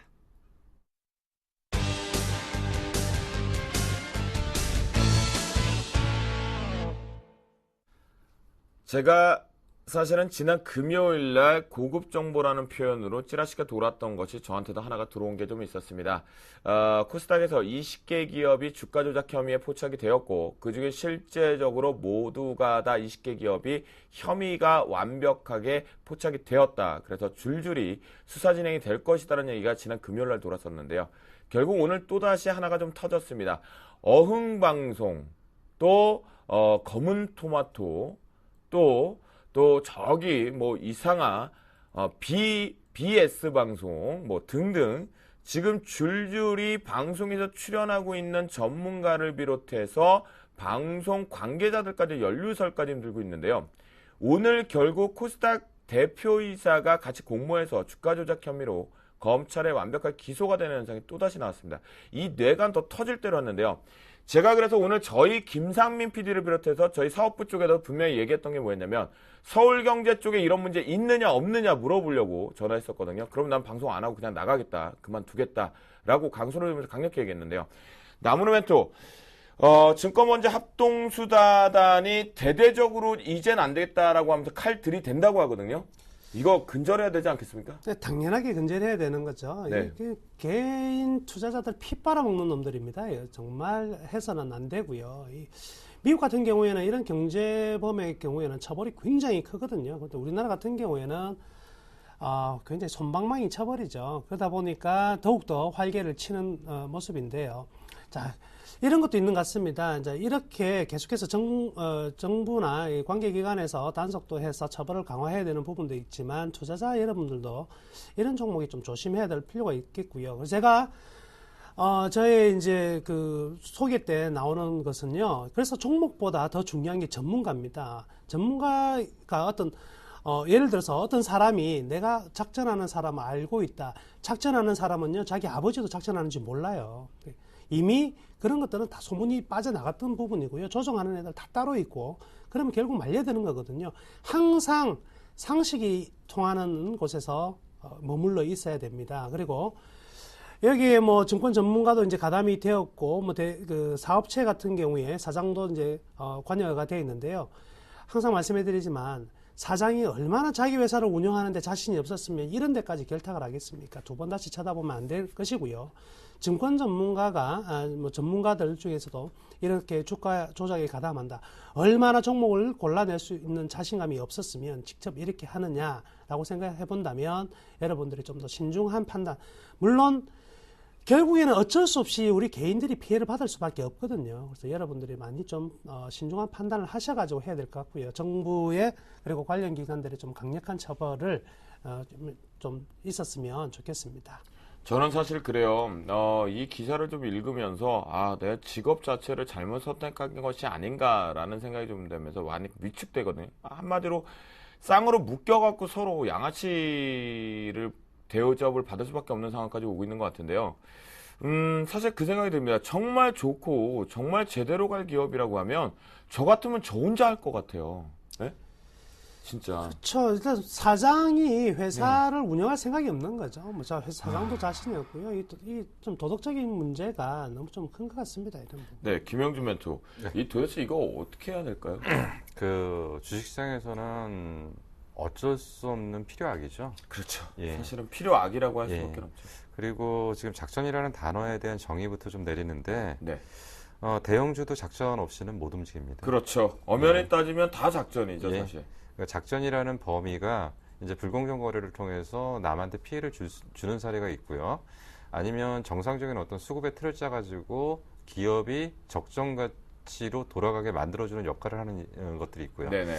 그래서 지금 어떤 측면에서는 그 기업의 정성적인 가치를 인정받으려는 적당한 어떤 수급의 논리는 필요하다고 판단이 됩니다. 네. 근데 이제 이것이 이제 뭔가 어떤 그 조작된 거나, 그러니까 지금 말씀하시는 것처럼 증권 전문가하고 해가지고 자기네들이 먼저 뭐 어떻게 해놓고 좀 약간 그런 거에 좀 문제가 되는 거고, 작은 큰 사람들이 좋은 기업을 사면서 끌어올린다라고 하는 것은 그건 뭐 주가 조작이라고 보기는 좀 어렵고요. 그 선도그룹이라고 표현을 하는 게 맞겠죠. 그래서 어쨌든 간에 선도그룹의 필요성은 분명히 있는 거고요. 그 범위가 어느 범위까지인가 참 묘한 차이긴 있는데, 결국은 가장 중요한 건 뭐냐면 그 좋은 기업에 우리가 투자를 하는 것들. 결국 우리가 피해를 보는 가장 큰 사례가 뭐냐면 누가 얼마 보낸 데더라, 어떻게 한 데더라 때문에 문제가 된 거지. 통신이죠, 카더라 통신. 결국 그거는 그 투자하는 사람들 역시도 거기에 욕심 구간이 들어갔기 때문에 그런 거죠. 자기가 좋은 기업을 찾아서 기다리고 거기에 어떤 그 수급의 논리나 이런 것들을 이해하면서 간다라면 그런 피해 사례들은 없을 거라고 판단이 됩니다. 네, 그래요. 결국은 심리를 좀 많이 다스릴 필요가 좀 있다라는 생각이 좀 드는 것 같은데요. 오늘 저희 유가증권 시장에 드디어 2013년도에 처음으로 신규 종목이 좀 상장이 됐습니다. 그런데 참 시장 분위기가 좋아서 그랬을, 시기를 맞춰서 들어와서 그랬을까요? 바로 강한 모습 쪽으로 상한가 안착을 하는 모습이었는데요. 이 기업을 보면 이제 IPO, 유가증권 시장 쪽으로 좀 본격적으로 될까요? 나무노 멘토. 지금 저 상황이 이제 거래소 대형주 쏠림 현상이 나타나는 것이 네. 아니라 개별 기업에 대한 재평가가 이루어지고 있는 시장입니다. 그래서 현 기업 기업들이 따지고 보면 이제 기업이 태어나는 게 참 운이 좋아야 되거든요. 사람도 마찬가지겠지만 좋은 시기에 태어나고 있는 부분이고요. 그리고 지금 과거보다는요, 훨씬 이 IPO 시장이 굉장히 좀 위축되어 있기 때문에 쉽게 진입되는 종목들이 별로 없어요. 그래서 상당히 좀 알찬 기업들이 많이 나오고 있는 부분이고요. 단 하나, 이 새내기주들의 어떤 주가 매매를 할 때는 어떤 특징적인 부분을 하나 생각을 하셔야 되는데요. 이제 보호예수 물량이 이제 3개월 만에 풀리는 게 있고 1개월 만에 풀리는 게 있고 그게 1년 제일 만에 중요하죠. 풀리는 게 있거든요. 그래서 언제 기관들이 언제 투자했느냐에 따라서 한 달 안에 풀릴 수가 있기 때문에 항상 저는 이렇게 이야기를 합니다. 새내기주가 공모 가격을 3개월 안에 깨고 내려갈 경우에는 반드시 매도를 해야 된다.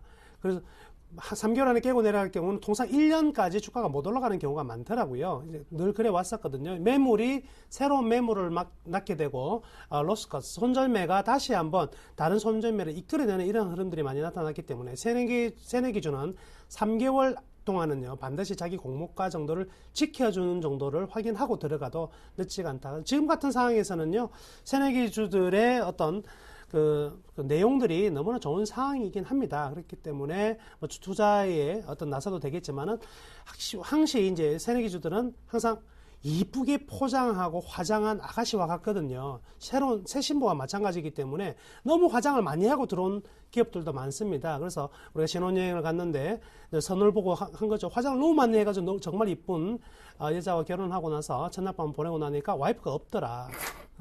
이렇게 이제 나타나는 것처럼 이 새내기 주들도 이런 부분은 좀 조심해야 될 부분은 이제 한다 이렇게 말씀해 드리겠습니다. 죄송합니다.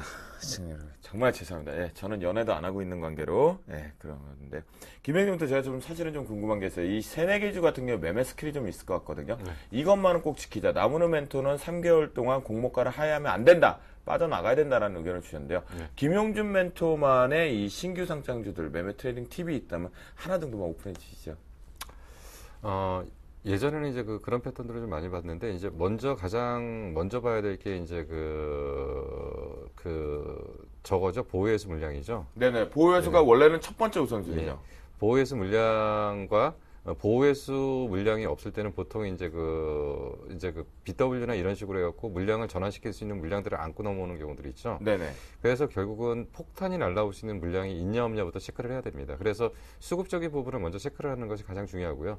수급적인 부분에서 크게 무리가 없다라고 한다면 신규 상장 종목은 웬만큼은 바로 우리 전에 이미 그 감독기관에서 감독을 했던 종목이기 때문에 회사의 내용들은 어느 정도 인정할 수 있기 때문에 뭐 상승 여력은 충분히 있다라고 판단이 됩니다. 결국 이 두 분에서 저희가 힌트를 하나 얻은 것 같아요. 결국 보호예수 물량을 체크해보자라는 건데요. 여러분들 신규 상장된 종목의 보호예수 물량이 뉴스를 통해서 언급할 수 없을 때는요.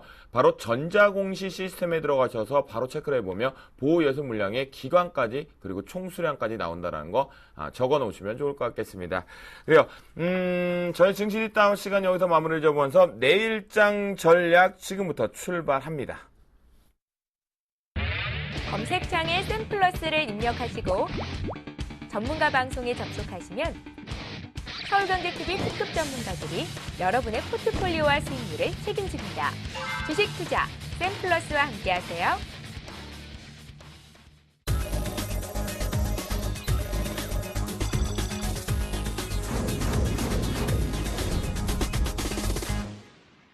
야심한밤 생방송으로 보내드리고 있는 저희 수요일 방송 주식승천 열시 멘토클리닉이요. 현재 시각 11시 11분 51초를 지나가고 있습니다. 글로벌 증시 야간 선물 시장 체크해보도록 하겠는데요. 현대선물 신근철 연구원 연결되어 있다고 합니다. 연구원님 안녕하십니까?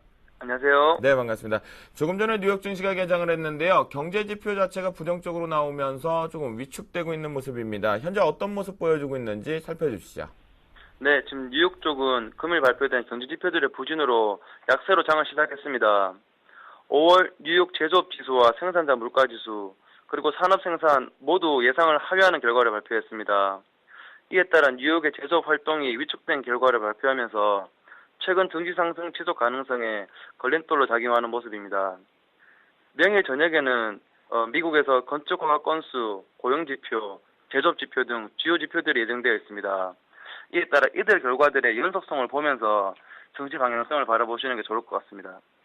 현재 뉴욕 증시 같은 경우는 매크로적인 경제 지표의 발목이 지금 추가적으로 나와야 될 게 줄줄이 좀 확인사가 필요한 관점에서 오늘 먼저 출발했는 부분에 발목을 잡고 있군요. 이어서 유럽 시장도 살펴보도록 하겠습니다. 유럽 같은 경우는 유로존의 1분기 GDP 발표를 앞두고 있는 상태에서 좀 더 눈치를 더 많이 보고 있는 것 같은데요. 혼조로 열린 장세 지금 어떤 흐름 보여주고 있는지 살펴주시죠. 네, GDP는 발표가 됐습니다. 유럽 증시는 이제 혼조세로 장을 시작했고 잠시 강세를 보였지만 미국 쪽에서 지표 부진으로 일제히 동반 약보합세로 돌아서는 모습을 보이고 있습니다. 장중에 유럽 1분기 GDP가 또다시 위축되었다는 소식이 들려오면서 유로존은 6분기 연속으로 마이너스 성장률을 나타내고 있습니다. 이에 따라 현재 중앙은행들의 양적 완화 지속 가능성에 더 큰 무게가 쏠리면서 증시를 지지하는 모습으로도 나타나는 모습입니다. 그리고 지금 최근 유럽의 펀더멘털 약화로 유로화는 지금 달러와 대비 약세를 지속하고 있으며 5일 연속 하락세를 이어가는 상황입니다. 이에 따른 달러와 강세로 국제 원유 가격과 비철금속 가격 등이 동반 하락하는 모습이 나타나고 있습니다. 네, 그렇군요. 유럽 증시 자체도, 유럽 자체도 현재 낙폭 자체를 조금 확대하고 있는 모습이다. 좀 부정적이네요. 주간 시장에서 상당히 혼조적으로 나오면서 재미없는 장세가 연출됐는데요. 야간 선물 시장도 개장을 했습니다. 현재 수급적인 특징, 그리고 어떤 흐름 보여주고 있는지 살펴주시죠. 네, 야간 코스피는 주간 종가 대비 약보합세가 나타나고 있습니다. 지금 주간에 이어 외국인의 매도세는 여전히 나타나고 있으며 개인 쪽에서 순매수세가 보이는 모습입니다. 금주 마지막 거래일은 명일 국내 증시에 영향을 줄 경제지표 발표는 예정된 게 없습니다. 이에 따라 금일 미국과 유럽 쪽의 마감 상황을 지켜보면서 명일 국내를 바라보는 게 좋을 것 같습니다. 네, 그렇군요. 야간 증시 같은 경우도 주간 증시와 마찬가지로 좀 재미없는 장세가 나오는 것 같습니다. 그래요. 오늘 현대선물 신근철 연구원님 오늘 말씀 감사합니다.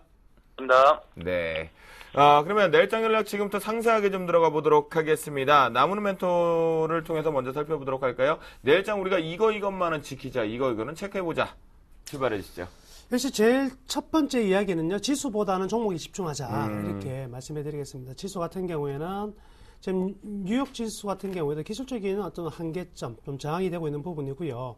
지금 이제 엔저가 가속화되면서 사실 새롭게 이슈가 되고 있는 부분은요, 유럽 쪽에서 프랑스와 독일의 경제가 급격히 안 좋아지고 있다는 것입니다. 그렇기 때문에 대형주보다는 중소형주 위주로 접근하자는 말씀해 드리겠고요.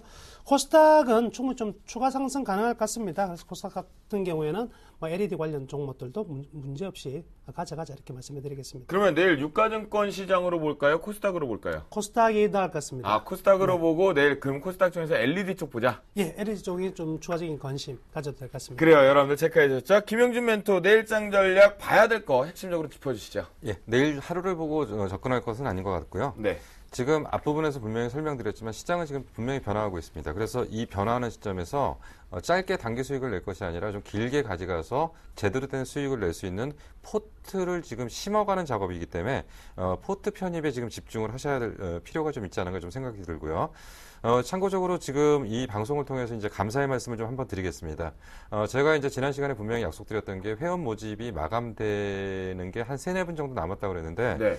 다음날 아침에 깜짝 놀랐습니다. 그냥 3-4분이 바로 들어오셨어요. 그래요? 예, 그래갖고 저도 깜짝 놀랐는데 그래갖고 저는 지금 이제 유료 회원은 더 이상 이제 못 받습니다. 그래서 회원 모집을 마감을 했고요. 네. 그리고 이 모집에 대해서 감사드리고 앞으로 지금 조금 더 여러분들에게 만날 수 있는 기회를 따로 한번 만들도록 하겠습니다. 네, 그래요. 김용준 멘토분이 회원이 모집이 마감됐다고 하지만 더 많이 계좌 많이 불러주세요. 예, 알겠습니다. 네, 그래요. 이 두 분과 함께했던 수요일 방송 여기서 이 두 분 보내드리면서요 고지하도록 하겠습니다. 지금 정재훈 멘토 셜록 홈즈죠. 지금 바로 출발합니다. 방송 끝나자마자 11시 30분에 밤을 잊은 그대와 함께 샘플러스에서 공약주 대공개한다라는 거 여러분들 지금 바로 들어오시면 된다라고 말씀드리도록 하겠습니다. 자, 수요일 방송 지금까지 시청해주신 여러분께 진심으로 감사의 말씀을 좀 드리면서 저희 이 두 분과 함께 저 주생 김도영도 여기서 인사드리고 살펴가도록 하겠습니다. 자, 여러분 감사합니다.